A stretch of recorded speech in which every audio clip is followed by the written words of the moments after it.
Yoy! Yoy! Ang lupit mga idol, kita nyo ba yung sunggab na yun?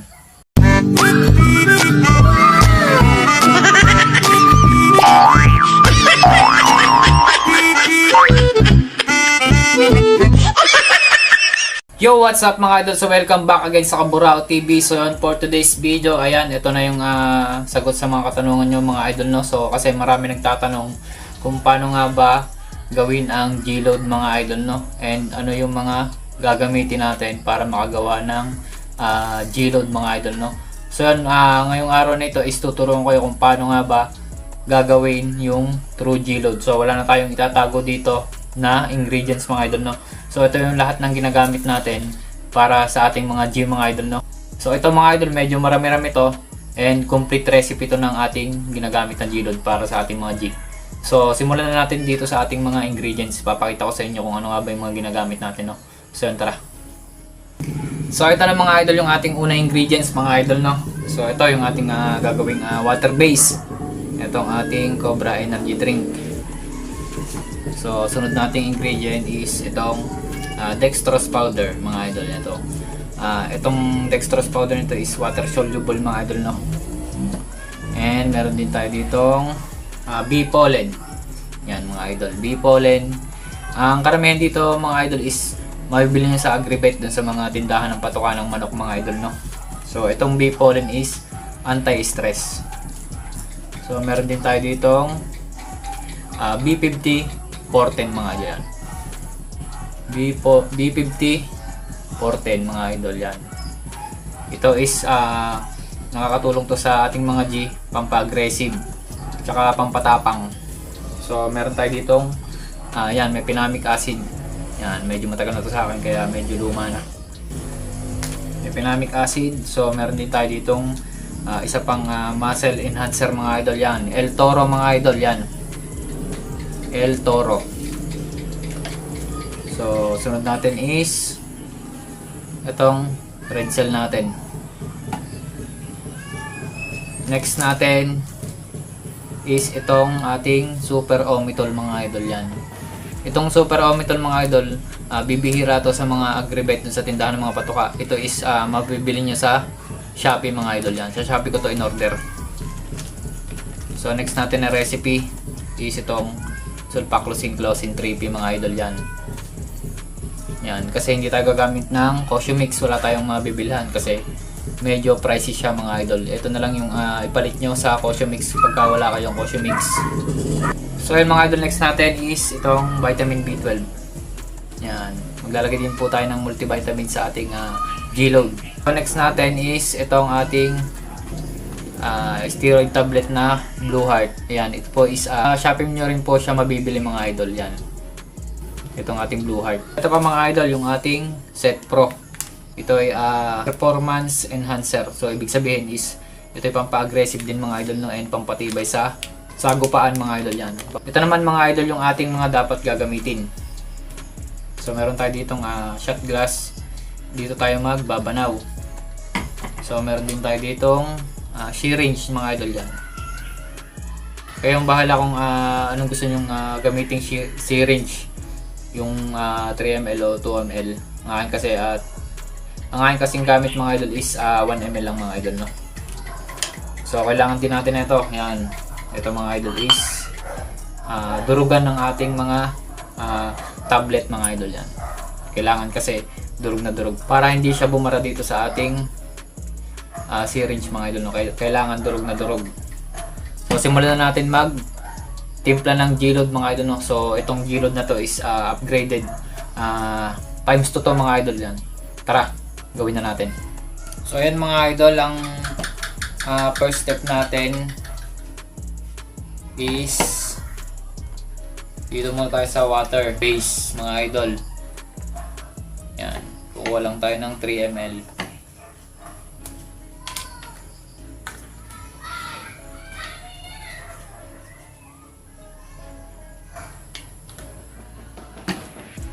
Yan mga idol, din sasalin natin dito sa ating shot glass.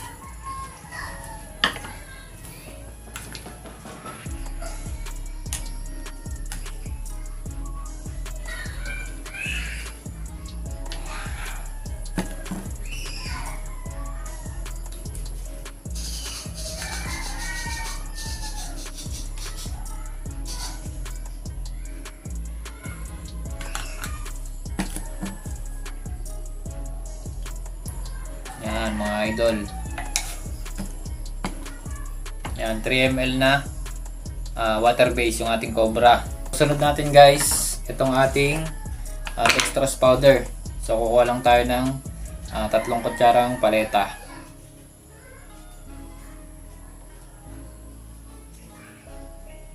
Yan. So then, i-mix natin. Tutunawin lang natin yung dextrose.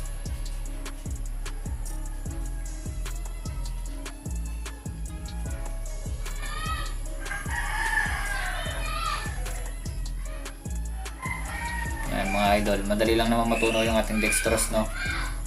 So, next natin is itong ating sulfaclosine 3P mga idol, no? So, kuha lang din tayo ng 3 kutsara ng paleta mga idol.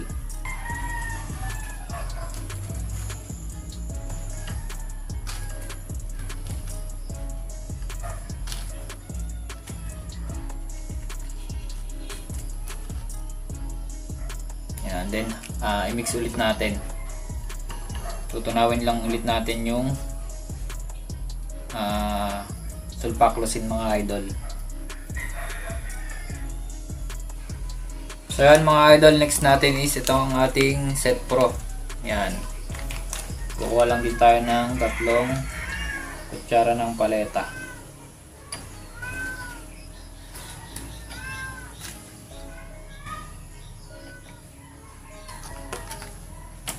Then i-mix ulit natin mga idol.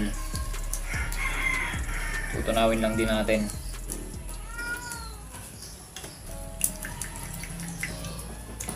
Yan mga idol, i-mix lang natin ang maayos para walang buo-buo, para hindi magbara sa ating syringe.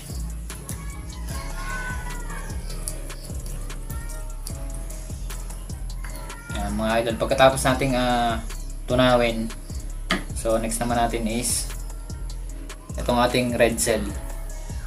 So 3 drop lang ng red cell natin mga idol, no? 1 2 3. Yan mga idol, 3 lang.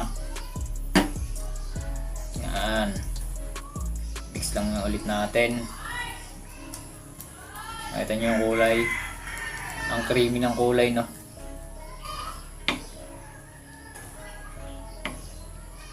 So next natin mga idol is yung ating Super Ometol.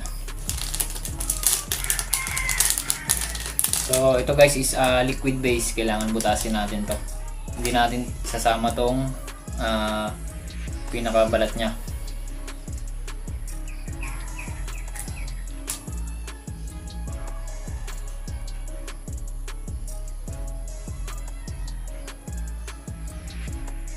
Yan mga idol, patuloy lang natin. Side natin. Then i-mix ulit natin mga idol. Yan. Hanggang sa mag-combine yung mga nilagay natin ingredients.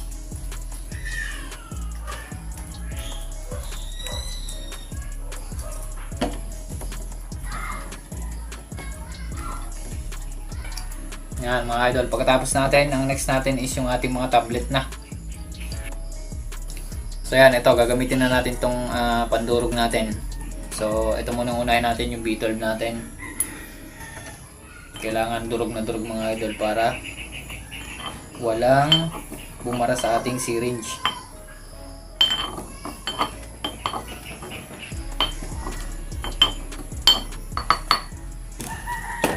So yan mga idol, tapos na natin na durugin. Yan, kailangan durog na durog talaga to para walang buo-buo. So lagay na natin dito sa ating i-mix na natin dito sa ating tinimplang mga ingredients mga idol, no? Yan. So haluin lang ulit natin hanggang sa matunaw.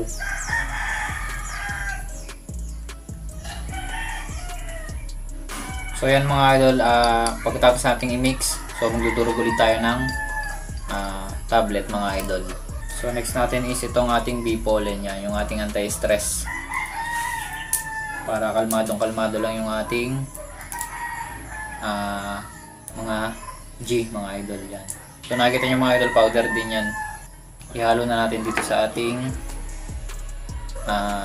G-load mga idol. Ayan. Isang buo. Lahat ng tablet use natin is isang buo natin nilalagay. Ayan mga idol. Then i-mix ulit natin.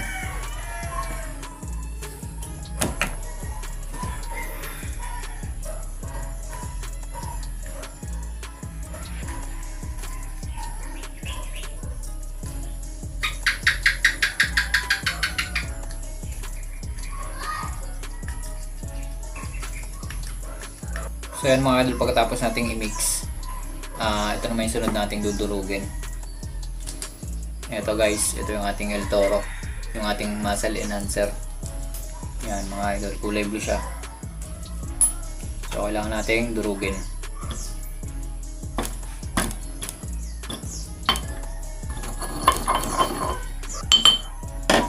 So yun guys, kapag wala ng buo-buo, pwede na natin ulit ilagay dito sa ating mixing glass mga idol, no?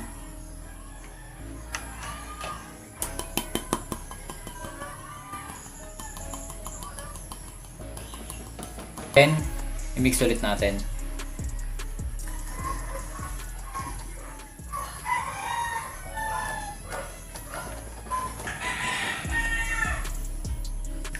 So yun guys, mix na ulit natin yung ating El Toro. So next natin is yung ating mefenamic acid dyan.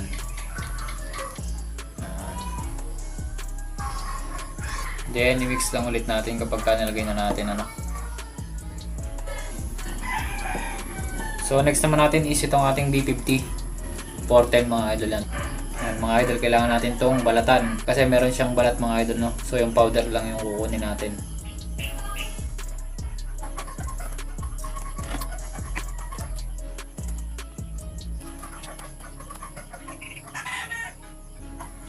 So yun guys, nabalatan na natin.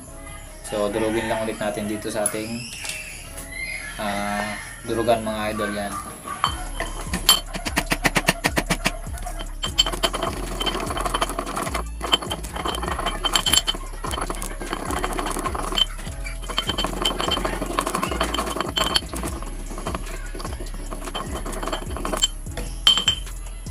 So ayan mga idol, pagkatapos sa ating durugin, lagay ulit natin sa ating mixing glass mga idol, no?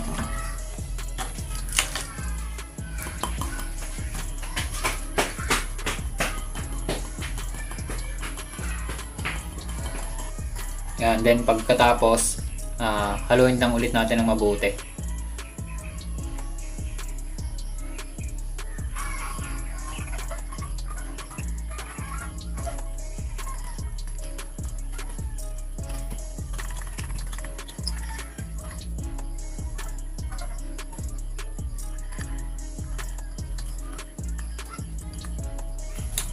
So ayan mga idol, after mix natin, so ito na yung ating pang main event, yung ating steroid tablet mga idol, no? So dudurugin lang ulit natin siya mga lodi.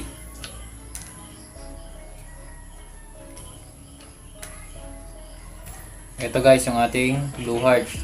Yan. So lagyan ulit natin dito. Tapos durugin ulit natin.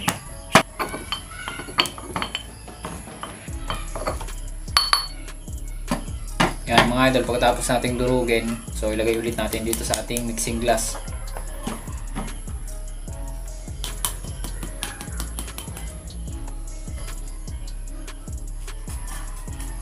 So saidin na natin to para hindi sayang.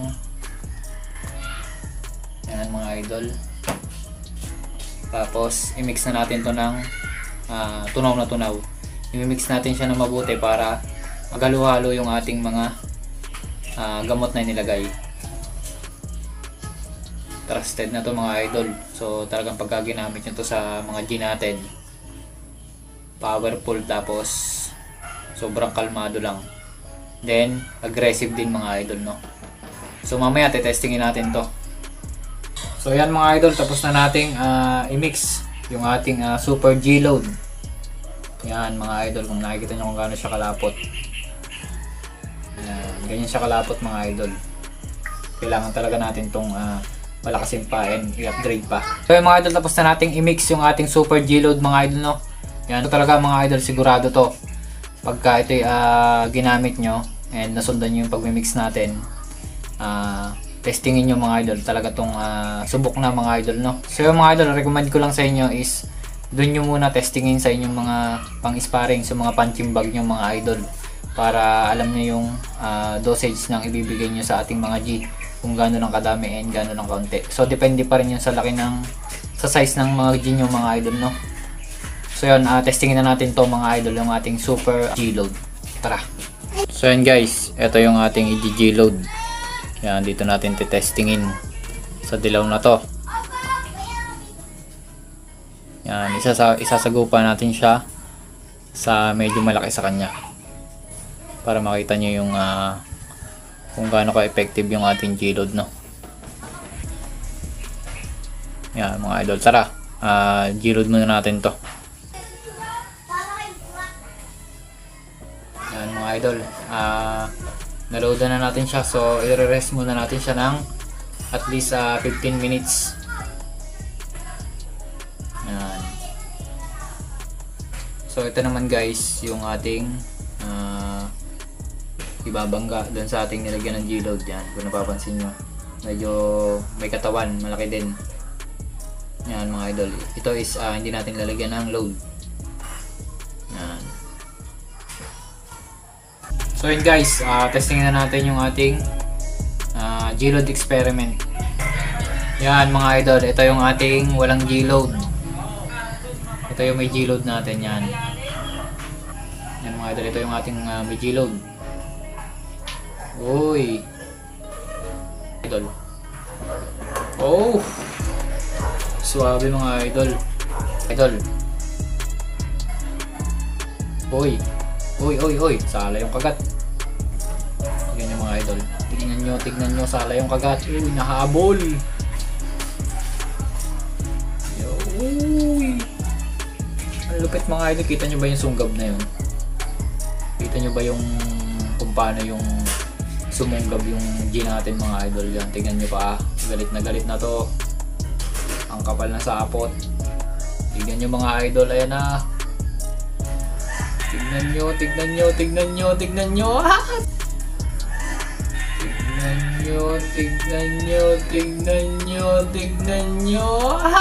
Sana yung kagat. So yun mga idol, sana nasundan nyo yung ating tutorial ng ating super G-load mga idol, no? So yun yung aking own version ng G-load mga idol. So yun mga idol, tamang bigay lang dun sa ating mga G mga idol, no? So hindi natin kailangan ng sobra kasi mo-OD yung ating mga G. So yun, hanggang dito na lang muna yung video natin, and sana nasundan nyo yung ating paggagawa ng super G-load natin mga idol, no? Yan, ito yung ating G-load. Yun, tips lang ulit, huwag yung dadamihin yung bigay. So yun, maraming salamat sa panonood at sa mga walang sawang sumusuporta sa Kaburao TV.